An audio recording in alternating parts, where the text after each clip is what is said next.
Now to the Weather Authority alert, and violet is in as we look ahead to the middle of the week, and then this thing is going to sort of stick around for a while. Yeah, we've got a complex system that's going to bring us a bunch of different types of weather. So breaking it down bit by bit, the simplest way I can, is we're expecting widespread rain that's already over us to continue. Then it changes over to some heavy snow, eventually some lake effect snow as well. Plus, we'll have to deal with some windy conditions first before we change over to snow. And we're also looking ahead to the total solar eclipse that's also in the 7-day forecast. So the weather system that's going to bring us this hazardous weather for later tomorrow is on its way in from the west. The center of this system rolling through us. So first we're on the warmer side, which will bring us this rain. The center of this system is what will bring us some windy conditions as a cold front edges through. We'll get a little bit of a dry break midday tomorrow before we transition over to some heavy wet snow. And behind this cold front is why our winds are going to decrease as we change to snow. So the rain will bring us some impacts in terms of flooding. There's the risk for that across the southern tier in western New York once the rain begins to pile on. The main flood threat will be from Wednesday morning through Wednesday evening.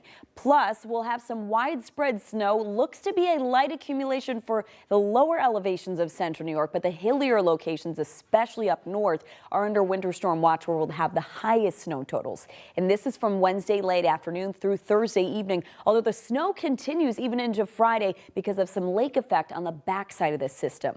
So timing this out, right now we have widespread rain, generally light. Temperatures are in the low to mid 40s.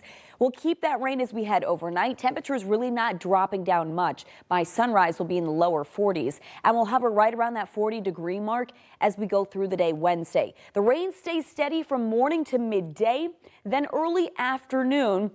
From the hours of about 1 to 3 p.m., we'll get that drier air before a burst of some heavy rain returns getting closer to 3 or 4 p.m. It'll start off as rain as temperatures are still around 40, but then drop as we go through the late afternoon. So the higher elevations first, late afternoon getting closer to 5, 6, 7 p.m. will change to snow first, staying as rain in Syracuse until Wednesday night, getting closer to midnight. That's when the snow will be widespread across the area and stay that way from midnight all the way through sunrise Thursday. So the major impacts from this snow will be between those hours, midnight to 7 a.m. Thursday.